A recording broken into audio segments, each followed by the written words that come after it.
Muy bien, ahora vamos a resolver dos ejemplos de ángulos de referencia donde hay que hacer uso de ángulos coterminales, ¿ok? Esto implica que el ángulo en posición estándar dará más de una revolución, ¿ok? Y vamos a resolver dos ejemplos. Uno que tiene que ver con un ángulo positivo, que dará más de una revolución, y otro, un ángulo en posición estándar negativo. Obviamente, como ya debemos de saber, el negativo en un ángulo lo que implica es su sentido de revolución o su sentido de giro, ¿ok? Entonces vamos a encontrar el ángulo de referencia para este ángulo en posición estándar, ¿ok? Y para ello vamos a utilizar el algoritmo o los tres pasos que hemos visto durante el material. Ok, entonces lo primero o el primer paso, el A, teníamos que determinar si el ángulo en posición estándar era positivo o negativo. Entonces aquí vemos que el ángulo es positivo. Eso implica que su rotación, o sea, su giro, el sentido de su giro, será en contra de las manecillas del reloj, ¿ok? Un ángulo negativo como este otro, entonces su sentido de giro de revolución será a favor de las manecillas del reloj. Muy bien, eso es lo que me dice el signo de los ángulos. Ahora vamos a determinar cuál es el lado terminal de este ángulo en posición estándar, o sea, el lado terminal en cuál cuadrante se ubica. Muy bien, habíamos dicho que lo que teníamos que hacer era tomar el número entero del numerador y dividirlo entre el número entero del denominador. 8 dividido entre 3 nos da aproximadamente 2.6. Y aquí recordamos que 0.5 pi, estos serían 2.6 pi. 0.5 representan cuartos de revolución. Eso quiere decir que cada cuarto de estos cuadrantes que tenemos aquí, este primer cuarto representa 0.5, este segundo representará otro 0.5, pero entonces si lo sumamos aquí sería 1, 1.5 y 2.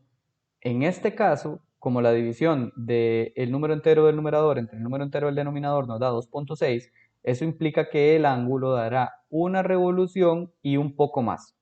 Entonces este ángulo se ve representado por esta flechita que está aquí.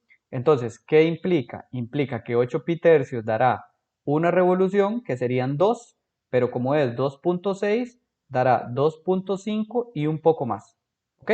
Entonces, el lado terminal de este ángulo en posición estándar será el segundo cuadrante. Muy bien.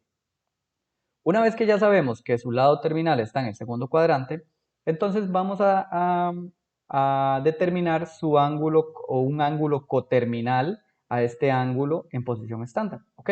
¿Por qué necesito este ángulo anaranjado? Necesito este ángulo anaranjado, que será el ángulo coterminal, para poder determinar cuál es el valor de alfa.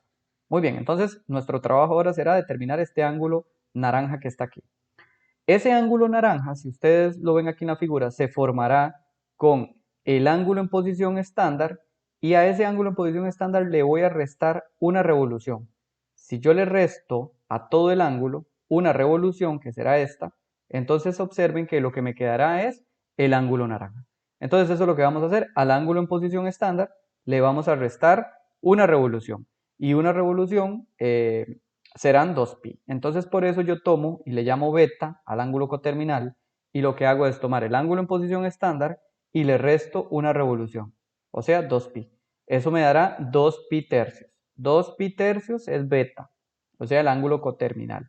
O sea, será este ángulo que se forma entre el semieje X positivo y este lado de aquí, o que tiene como lado el segundo cuadrante, más bien, ¿ok? Muy bien. Ahora, ¿cómo determino alfa? Pues básicamente me doy cuenta que desde aquí hasta aquí es pi, ¿de acuerdo? Entonces, si yo tomo pi, que será toda esta media circunferencia, y le resto este ángulo naranja, pues me dará este resto que está aquí, que es este ángulo verde, que será el ángulo de referencia. Muy bien, y eso es lo que hacemos, tomamos pi y le restamos el ángulo coterminal que calculamos. Entonces, pi menos 2 pi tercios me dará pi tercios. Y pi tercios será un ángulo o el ángulo de referencia del ángulo en posición estándar 8 pi tercios. Muy bien. Recuerde que los ángulos de referencia por definición siempre son positivos. En el segundo vídeo analizaremos este otro ángulo en posición estándar, pero ahora negativo. Muchas gracias.